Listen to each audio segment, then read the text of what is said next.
Sea, evil unleashed, Gordon annihilated.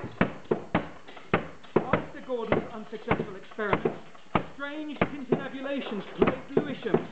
Unearthly screechings and howling only served to exacerbate quite unbearable abominations. Long silences aggravated Gordon's histrionic obsessiveness. Satan triumphed.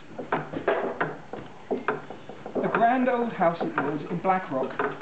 I was there alone, and just after midnight I heard footsteps ascending the house stairs. I struck a light and took up my shotgun. I entered the corridor and saw by the dim light of my candle at the head of the stairs the figure of a man dressed in dark-coloured trousers and coat and wearing a broad-leafed slouching hat. I called out, but receiving no reply, laid down the light and discharged both barrels. A minute later, I saw the same figure standing motionless in the kitchen passage.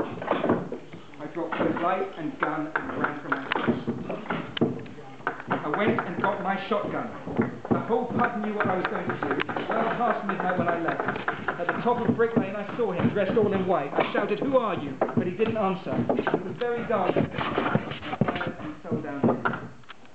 The solution only hit gradually. As soon, lady, as Uncle Quentin emitted the screech-owl half-animal sounds, Uncle Leopold placed the sausages expertly under garden awnings. I was in the bedroom and heard him on the stairs. I was going to get a light for him when I heard him fall. I went out and asked who it was. He said, "It's me, I'm dead." He had fallen from the second floor to the first. They put him in bed. He didn't seem hurt. There was no blood. He was just a little drunk. I rather think he saw a ghost which infests that house. The lady in silk.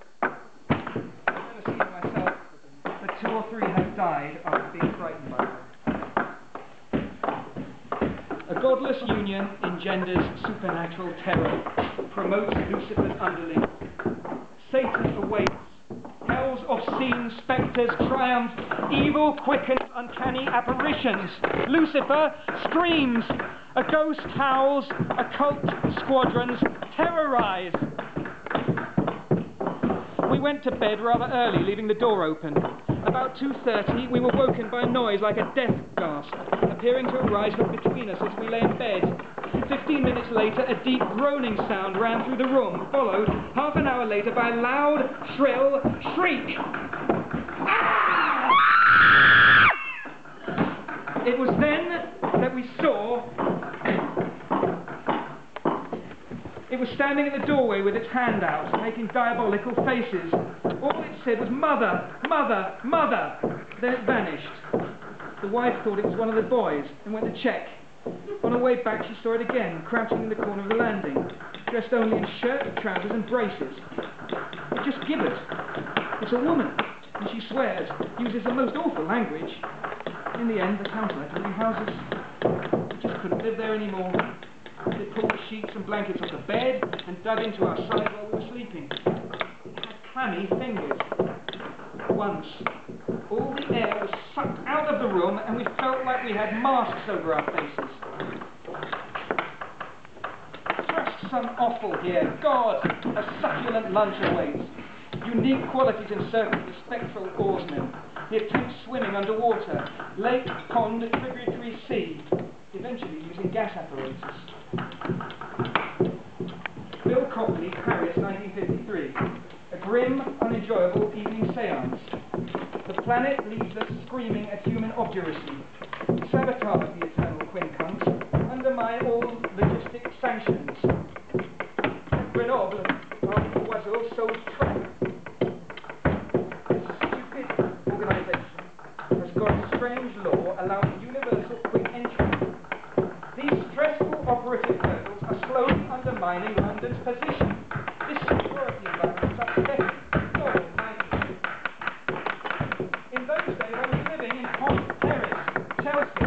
I came into the front room and saw the ghost of a man with deathly figures, features and snowy garments all over the floor. I made up to it and endeavoured to clutch it. To my horror, I could feel nothing substantial.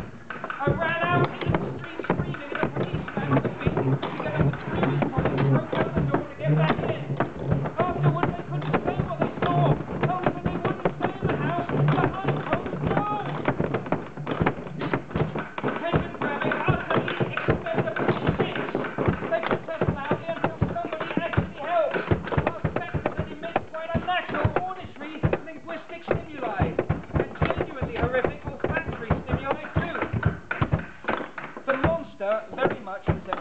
jackrabbit, only wonderfully larger.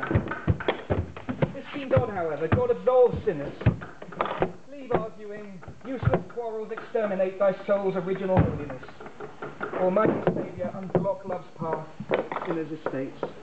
Unalloyed goodness awaits. When challenged, the goat went straight up to the sentry box, slapped the soldier several times in the face, and endeavoured to snatch away his rifle. A sharp struggle ensued, which ended by the soldier receiving a pair of black eyes and losing his shako, which was found the next morning in the canal. He was discovered by a file of the guard on his post in a state of horror-stricken alarm, and on being asked what was the matter, pointed towards a retreating figure, which appeared to be a man dressed in a tightly fitting white coat, walked across the common with a astonishing face towards his central centre. The chase continued, but the object distanced all its pursuers and was eventually lost to sight of some bushes. A genuine unused eases skin